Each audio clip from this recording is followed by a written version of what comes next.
हरिओम. आता आपण ऐकणार आहोत दुर्योधन विषाद. मनुष्यगण रजोगुण.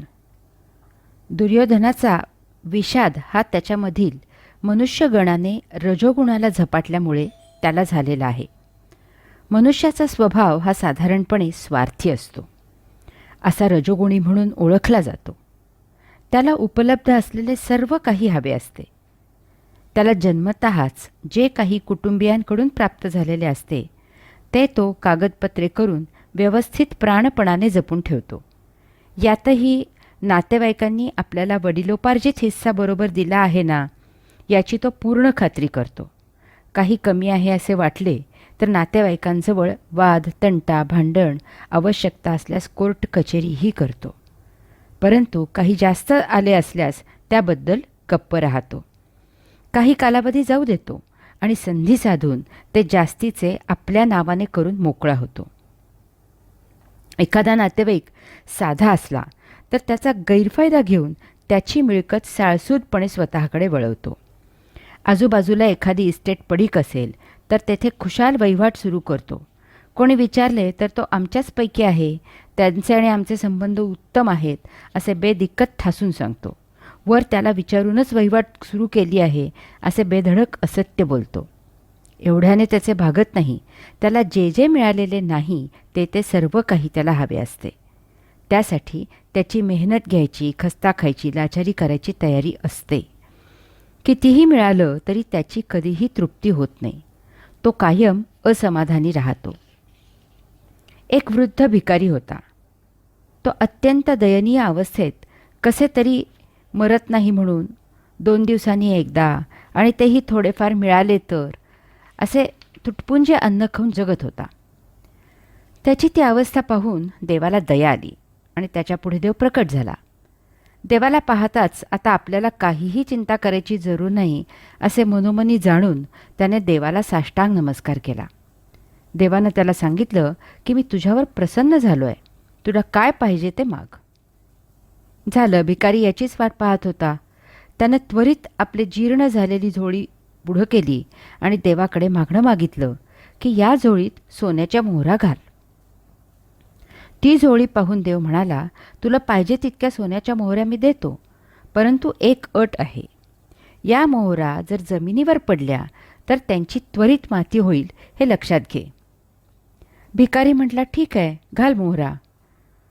देवाने पसाभर मोहरा झोळीत घातल्या आणि थांबला. भिकारी म्हटला, आणखी घाल. देवाने आणखी एक पसाभर मोहरा झोळीत घातल्या आणि थांबला. भिकारी म्हणाला, आणखी घाल. देवाने आणखी एक पसाभर मोहरा झोळीत घातल्या आणि थांबला. हे असं सुरू राहिलं. देव म्हणाला, अरे तू वृद्ध झालायस, तुझी झोळी जीर्ण झाली आहे. या दिलेल्या मोहरा तू 200 वर्षे जगलास तरीही सहज पुरतील, एवढे आहेत. त्यावर भिकारी म्हणाला, तू तुझा दिलेला शब्द पाळ आणि मी पुरे म्हणेपर्यंत मला पाहिजे तितक्या मोहऱ्या दे. देवाने एक एक करून मोहरा झोळीत घालणं सुरू केलं. थोड्याच वेळात झोळी मोहरांच्या भारानं जड झाली आणि खालून फाटली. तत्क्षणी सर्व मोहरा जमिनीवर पडल्या आणि त्याची माती झाली. देवही तत्क्षणी अंतर्धान झाला. याला कारण माणसाचं मन असतं. ते तळ नसलेल्या बादलीसारखं कधीही भरून जात नाही. ते कितीही मिळालं तरी सदा रितं राहतं. नुसतं रितं राहून त्याचं भागत नाही. ते सारखं न मिळालेले मिळवण्यासाठी माणसाच्या बुद्धी स्मृतीला उद्युक्त करत राहतं. यासाठी ते आशेची जी काम, क्रोध, मोह, मद, मत्सर, माया आणि अहंकार ही 7 बाळं आहेत त्यांना जागृत करतं आणि उपभोग घेण्यासाठी सतत टोचत राहतं. याला श्रीमंत, भिकारी असे कोणीही अपवाद नाहीत. श्रीमंत देवळात जाऊन देवाजवळ भीक मागतो आणि भिकारी देवळाबाहेर आलेल्या श्रीमंताजवळ भीक मागतो, इतकाच फरक आहे. परंतु भीक मागण्याच्या वृत्तीत फरक नाही. हे झालं भौतिक भिकाऱ्यांचं. आता आध्यात्मिक भिकाऱ्यांचं पहा. मुमुक्षू, साधक, योगी साक्षात्काराची, स्वस्वरूपावस्थेची, मुक्तीची सद्गुरूजवळ भीक मागत असतात. सद्गुरू परमात्म्याला सांगतो की मला साक्षात्कारित केलेस, स्वस्वरूपावस्था प्राप्त करून दिलीस, मला सद्गुरू केलेस, परंतु मला येथे भला मोठा जागतिक कीर्तीचा मठ आश्रम चालवू दे. त्यासाठी मला जगामधील अन्य सद्गुरूंपेक्षा सर्वात जास्त श्रीमंत साधक मिळवून दे, अशी तो भीक मागत असतो. असा हा सर्व भिकाऱ्यांनी भरलेला बुभुक्षित समाज आहे. कोणाला कशाचीही तृप्ती आणि समाधान नाही. प्रत्येकजण प्रत्येक गोष्टीसाठी हपापलेला आहे. इतरांपेक्षा पैसा, प्रसिद्धी, प्रतिष्ठा जास्त मिळवावी अशी ईर्ष्या बाळगून झुरत आहे. यामुळे त्याच्या आजूबाजूला कोणाजवळ त्याच्यापेक्षा जास्त असेल तर त्याला ते सहन होत नाही. इतरांकडे आपल्यापेक्षा कमी असेल तर त्याला त्याची हरकत नसते. केवळ त्याचे तेच इतरांपेक्षा चांगले अशी त्याची भावना असते. यासाठी तो सारखी तुलना करत असतो.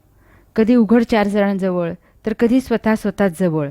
इतरांपेक्षा आपण कसे सुस्थितीत आहोत हे तो सारखा ठसवत असतो.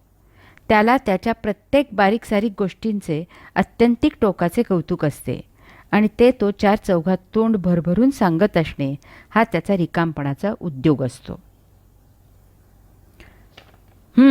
काय रे, तुझे वय किती? अमुक वर्ष. कितवीत आहेस तू? 5व्या इयत्तेत आहेत. हो का? अरे, माझी मुलगी तुझ्या वयाची असताना 6वीत होती. दुसरं उदाहरण बघू. अरे वा, कसले पडे घेऊन आलायस? काका, मी M.Com झालो, नमस्कार करतो. हो का? माझा बँकेत काम करणारा मुलगा B.Com झालाय. त्याला पाहिजे असतं तर तोही M.Com झाला असता. तोंडात पेढे टाकत. परंतु म्हणजे तो यातला तज्ज्ञ म्हणून मी तुला सांगतो, त्याच्या मते B.Com आणि M.Com यात काही फरक नाही. उगीचच 2 वर्ष वाया घालवा कशाला, म्हणून त्याने बँकेत नोकरी स्वीकारली. आता पुढल्या वर्षी तो ऑफिसर होईल. आता तुम्हीच सांगा वाचक हो, काय म्हणजे काय करावे या रजोगुणाला? हरिओम.